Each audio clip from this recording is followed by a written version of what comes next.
Hello everyone, welcome to my channel. आज की इस वीडियो में हम इस ब्यूटीफुल सी ट्यूलिप सलवार की कटिंग और स्टिचिंग करेंगे। इस सलवार का लुक समर कुर्ती के साथ या फिर शॉर्ट फ्रॉक के साथ बहुत अच्छा लगता है। वीडियो के लास्ट में मैंने इसको पहन के दिखाया है, तो आप इसको उस तरीके से स्टाइल कर सकते हैं। अगर आप बिगिनर हैं तो आप इसकी कटिंग ध्यान से देखिएगा, इसकी स्टिचिंग बहुत आसान है। तो चलिए वीडियो को शुरू करते हैं। इस सलवार के लिए मैंने मसलिन कॉटन यूज़ किया है। कपड़ा मैंने यहाँ पर 2.25 मीटर लिया है। कपड़े में से सबसे पहले हम जितनी इसकी चौड़ाई रहेगी उतनी ही लंबाई के हम 2 पीस कट कर लेंगे। इसके बाद कपड़े को हम फैला के रखेंगे और इसके एक एंड से उठा के इसको हम ट्रायंगल शेप में फोल्ड कर लेंगे। तो चलिए मैं पेपर पर बताती हूँ कि हमने कपड़े को फोल्ड कैसे लगाना है। नॉर्मली जो कपड़े का पन्ना रहता है, यानी कि जो इसकी विड्थ रहती है वो 44 इंच की रहती है। जितनी कपड़े की चौड़ाई रहेगी उसी लंबाई का हम इस तरीके से पीस कट कर लेंगे। अब इसके बाद इसको फोल्ड लगाने के लिए कपड़े का एक कोना हम उठाएंगे और डायगनली इसको फोल्ड कर लेंगे। फोल्ड करने के बाद यहाँ पर तिकोनी शेप आ जाएगी, इसी पे हमारी कटिंग होगी। कपड़े के जो 2 पीस हमने कट किए थे उनको भी मैंने तिकोनी शेप में इस तरीके से फोल्ड कर लिया है। अब इसके बाद देखिए, जो ओपन वाली साइड है इसको मैंने इस तरफ रखा है और बंद वाली साइड को अपनी तरफ रखा है। आप भी कपड़े को पहले इस तरीके से सेट कर लें, उसके बाद ही कटिंग शुरू करें। अब इसके बाद देखिए, नीचे की तरफ हम पोंचे का निशान लगाएंगे। तो पोंचे का निशान मैंने यहाँ पर 4 इंच पर लगाया है। अगर आप पोंचा बिल्कुल टाइट पहनना चाहते हैं तो आप नीचे से यहाँ पर 3 इंच की गोलाई दें। अब इसके बाद जितनी आप बेल्ट डालना चाहते हैं उतना इंच टेप आप ऊपर की तरफ निकाल दें और लंबाई का निशान लगाएं। तो मैंने यहाँ पर 4 इंच की बेल्ट डालनी है, तो 4 इंच का इंच टेप हम इस निशान से ऊपर की तरफ निकाल देंगे और अपनी लेंथ को मार्क करेंगे। मेरे मेज़रमेंट में लेंथ है 37 इंच की। तो यहाँ पर इस तरीके से रखते हुए मैंने पूरी गोलाई में निशान लगा लिया है। जो बिगनर्स हैं उनके लिए मैं एक बार दोबारा बता देती हूँ कि हमने मार्किंग किस तरीके से करनी है। कोने से मैंने 4 इंच पर पोंचे की गोलाई का निशान लगाया है इस तरीके से। इसके बाद जितनी आप बेल्ट डालना चाहते हैं उतना इंच टेप हम ऊपर की तरफ निकाल देंगे। चाहे तो आप यहाँ पर 4 इंच की बेल्ट डालें, चाहे तो 5 इंच की। मैंने इस सलवार में 4 इंच की बेल्ट डाली है। तो यहाँ पर इंच टेप को हम इस तरीके से रखेंगे ऊपर की तरफ इस निशान से और अपनी तैयार लंबाई का निशान लगाएंगे। यहाँ पोंचे में मैंने लेस अटैच की है, इसीलिए यहाँ पर मैंने स्टिचिंग मार्जिन नहीं रखा है। अब इंच टेप को कोने में रखते हुए पूरी गोलाई में हम निशान लगा लेंगे लंबाई का। इन्हीं निशानों पे अब हम कटिंग कर लेंगे। यहाँ पर भी जो अनइवन फैब्रिक रहता है उसको कट करके हम सीधा कर लेंगे। कटिंग के बाद देखिए, यहाँ पर लंबाई 33 इंच की है। अब ऊपर की तरफ 4 इंच की बेल्ट आएगी और सलवार की तैयार लंबाई हो जाएगी 37 इंच की। अब कपड़े को उठा के यहाँ पे हम हल्की सी नोच लगा लेंगे सेंटर मार्क करने के लिए। अब इसके बाद जो ऊपर की तरफ कपड़ा है ये ओरेब में है, इससे हम 1.5 से 2 इंच चौड़ी पट्टियाँ कट कर लेंगे सलवार में पलटा लगाने के लिए। अब बचे हुए कपड़े से हम बेल्ट कट कर लेंगे। तो बेल्ट की हाइट यहाँ पर डिपेंड करेगी कि आप कितनी चौड़ी इलास्टिक यूज़ करना चाहते हो। देखिए, यहाँ पर आधा इंच कपड़ा तो चला जाएगा सिलाई में।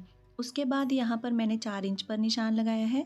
आप जितनी भी चौड़ी इलास्टिक यूज़ करना चाहते हो उसको इस तरीके से 4 इंच के निशान पर रखेंगे और उसके बाद जो ऊपर की तरफ कपड़ा रहेगा वो आएगा इस तरीके से फोल्डिंग में।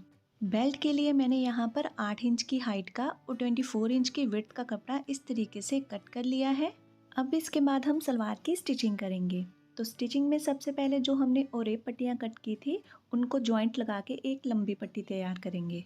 दोनों पट्टियों की सीधी साइड को हम अंदर की तरफ रखते हुए ऊपर से डायगनली स्टिच लगाएंगे।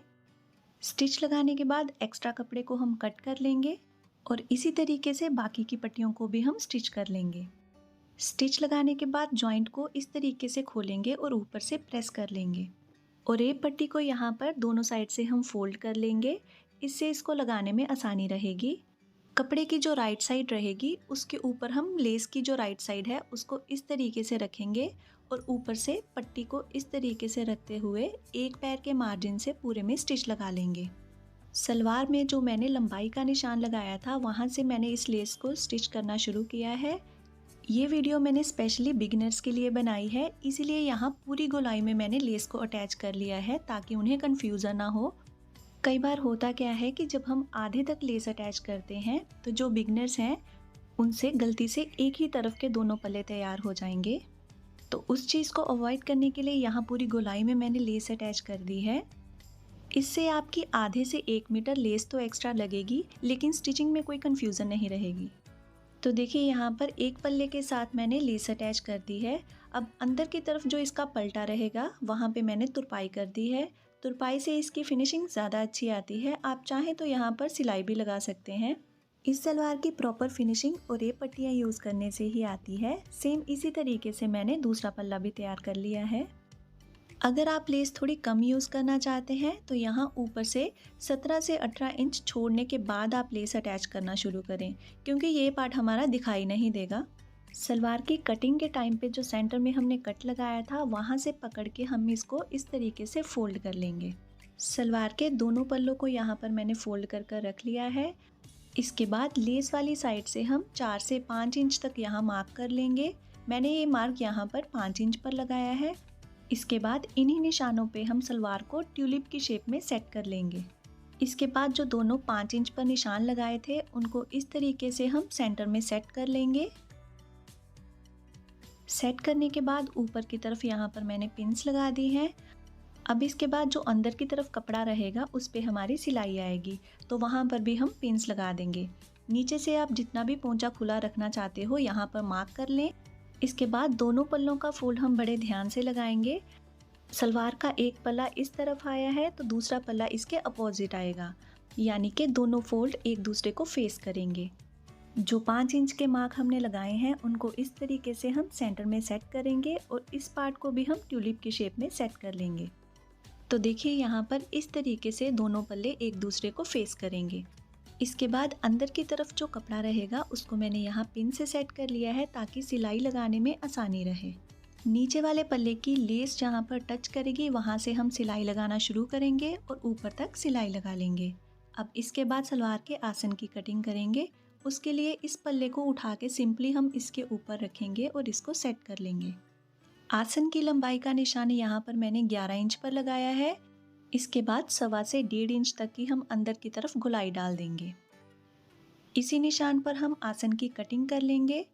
तो देखिए यहाँ पर आसन की कटिंग मैंने कर दी है। अब इसके बाद यहाँ पर इस तरीके से कपड़े को पकड़ते हुए हम सिलाई लगा के आसन को ज्वाइन कर लेंगे।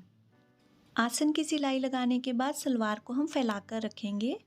इसके बाद सलवार में प्लेटें डालने के लिए हम साइड पर मार्क कर लेंगे। तो देखिए यहाँ पर इस तरीके से इसके दोनों तरफ मार्क करने के बाद बीच में प्लेटें आएंगी। इस सलवार में फ्रंट और बैक साइड दोनों तरफ प्लेट्स आती हैं। प्लेटें डालते हुए हम इसको बेल्ट के साथ अटैच कर लेंगे। दोनों साइड से प्लेटों का रुख हम आसन की तरफ रखेंगे। इस सलवार में प्लेट्स डालना काफ़ी आसान है क्योंकि इसमें मैक्सिमम 5 से 6 प्लेटें ही आती हैं। इसके बाद बेल्ट के आधा इंच मार्जिन को मैंने प्रेस से फोल्ड कर लिया है। इसके अंदर की तरफ इलास्टिक को इस तरीके से रखते हुए हम स्टिच लगा लेंगे। जितना भी आपका कमर का नाप है उसमें से 3 इंच माइनस करके हम इलास्टिक पर मार्क कर लेंगे। मेरे मेजरमेंट में कमर का नाप है 30 इंच, तो यहाँ पर मैंने 27 इंच पर मार्क कर लिया है। इलास्टिक को अंदर की तरफ रखते हुए हम स्टिच लगा लेंगे। इसी के साथ हमारी ट्यूलिप शलवार की कटिंग और स्टिचिंग कंप्लीट हो चुकी है। अगर आप फिनिशिंग के साथ इलास्टिक इंसर्ट करना सीखना चाहते हैं तो प्लीज़ मुझे कमेंट सेक्शन में बताएं। यहाँ नीचे से पोंचे को हमने 6.5 इंच तक खुला रखा है। आई होप कि ये वीडियो आपके लिए यूज़फुल रहेगा। ऐसे ही फिनिशिंग के साथ कटिंग और स्टिचिंग की वीडियोस के लिए प्लीज़ मेरे चैनल को सब्सक्राइब कर दें और वीडियो को लाइक कर दें। Thank you for watching.